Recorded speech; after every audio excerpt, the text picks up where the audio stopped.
Okay, I know what you're thinking. If you're a Red Wings fan and you clicked on this video, your first immediate instinct was, okay, Lego, come on, why are you talking about this again? We already discussed why Mantha leaving would not really be a bad thing, but how keeping him is something that the Red Wings honestly have nothing to lose in doing so either. So, why are you revisiting this topic? Well, today we're not talking about Anthony Mantha and the Montreal Canadiens potential offer sheet that was discussed on TVA Sports. Instead, we're talking about Anthony Mantha and the idea of the Detroit Red Wings trading him away. The reason we're talking about this is because Rory Boylen put on Sportsnet a few days ago this big, meaty, juicy article over here. One off-season trade candidate for each of the NHL's 31 teams.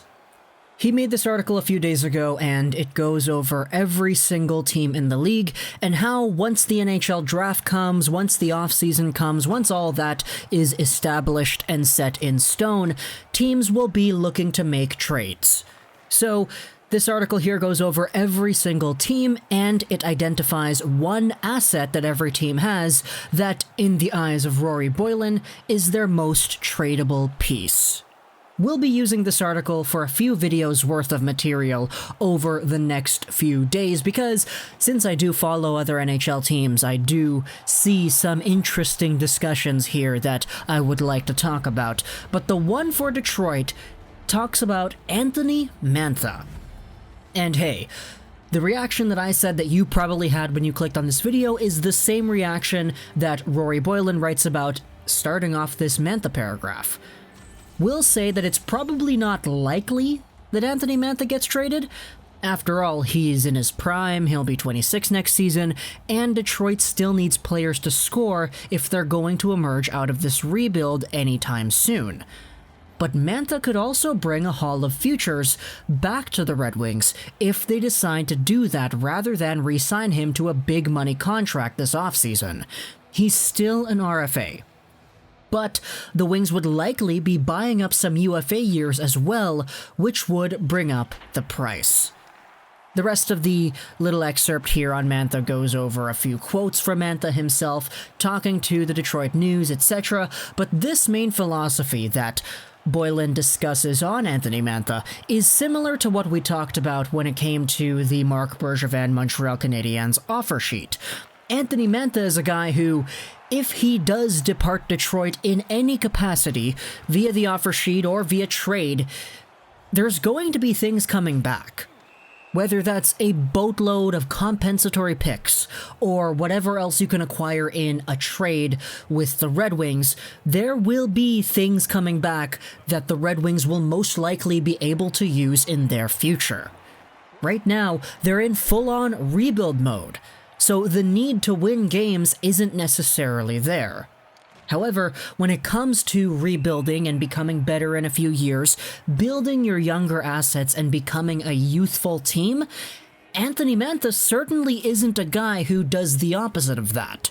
He's 26 years old, and he was just under a point per game on the worst team in the league. He's got a lot of room to grow still, and a lot of room to prove that he can still be a very valuable asset for the Detroit Red Wings. Maybe that's another point per game here next season. Maybe that's a little bit better of a point per game next season, playing with a Larkin and a Lafreniere beside him. Let's just say that. Obviously, I know wingers, you can change things around. I know it's not necessarily set in stone, but Mantha is a guy who, to me, the Red Wings don't really gain nor lose anything from getting rid of him. If you get rid of Anthony Mantha, your team gets worse, yes, but it improves your draft lottery odds for the next few years, which in turn makes the team better in about 5 or 6 years. However, if you keep Mantha around, your team may win a few more games next season than they probably would have if he wasn't here, and you still get to watch the development of this player in the same way that we've been watching him grow for the past 7 years. If you want to give up on an Anthony Mantha, you best be sure that the things you're getting back are going to really help out your team in the long-term future. Because Mantha, is a really good NHL player now. And he's going to continue to being a good NHL player for the next few years, since you can make a genuine argument that he, when he's in the lineup and he's healthy, is one of, if not the best Red Wings on the ice out there at all times. So that's the kind of player that we're talking about here in trade talks. If the Red Wings are in a position to really commit to a rebuild and say, okay, what we've done is good, but it's not enough. We gotta go even further, even deeper, and get even better players in the draft, then okay, maybe trading a Mantha and making your team worse and getting a better draft position in the next few years and getting more draft picks on top of that when you get rid of Mantha is a good move. It relates again to that Jimmy Howard idea. If you want to lose games, you re-sign Howard. If you want to win games, you let Howard go to free agency and you try to go after Lehner or let's just say Braden Holtby. So the Red Wings are in this really weird spot where taking a look at it, a trade with Anthony Mantha isn't necessarily a good thing nor a bad thing in my opinion. Sure, you'd be getting rid of probably one of the best players on your team, but the long-term implications of that are so great and so beneficial in my opinion. So, for the writer of this article to place Anthony Mantha as the Red Wings' most tradable piece, one off-season trade candidate for the Red Wings, it's not too outlandish. In fact, maybe all of this is able to be avoided if the Red Wings just find themselves the correct contract negotiation that ends up going through. Here are the quotes from Anthony Mantha to the Detroit News.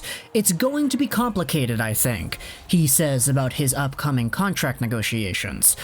But it's not in my power. My power is to play hockey. My agent and Stevie are going to talk. Maybe they've started. I don't even know. It's hard to base right now. I played 40 games this year, I missed so many games, so it's hard to go for the extension before the end of the year. We'll see in the offseason. And yeah, that's true. Anthony Mantha not playing all the games this season, only playing about 40-ish, is definitely going to hurt him when it comes to contract negotiations. However, in those 43 games he did play, he had 38 points. That is literally on pace for about, 70, 75 points in a season. The guy was on pace to doing really, really well and matching the output that Larkin had last season. On the worst team in the league, mind you. So there definitely is value when it comes to Anthony Mantha's name in regards to trade talks, RFA offer sheets, etc. We don't really know what's going to happen, but I wanted to turn the floor to you. Would you trade Anthony Mantha? Yes or no? If no, tell me why not. And if yes, tell me why you would and what you would trade him for. Because obviously, for those saying, oh, I wouldn't trade Anthony Mantha, if the Oilers offered you McDavid, Yamamoto, and Draisaitl for Anthony Mantha, you would probably take it. So it's unrealistic to say that bound by no limitations, there is no possible scenario where he gets traded. But just in the realistic realm of what we're dealing with here, with the context of the Red Wings established, the draft, the season restarting, and the offseason coming later, would you trade Anthony Mantha as a sacrifice to build the team for the future even more going into the next decade? Would you do it or would you not? For me personally, I already said that I was kind of wishy-washy, kind of fickle on it. I don't really think it's bad either way, but if I had to say at least one thing, if Stevie Yzerman is willing to go through some really rough years, I think you're going to get a lot more if you trade an Anthony Mantha, because the draft picks and the standings that you're going to be in the draft lottery for the next few years could be very, very, very impactful. Maybe winning 2 or 3 more games with an Anthony Mantha next season is the difference between getting a Luke Hughes in the draft and getting somebody who doesn't end up playing any NHL games. Obviously, I'm speaking just purely unfiltered right now, but that's definitely the perspective that I'm leaning more towards when it comes to this whole idea. But again, there's a comment section for a reason. You can comment down what you think about this topic. I hope you enjoyed this video. So, and bye.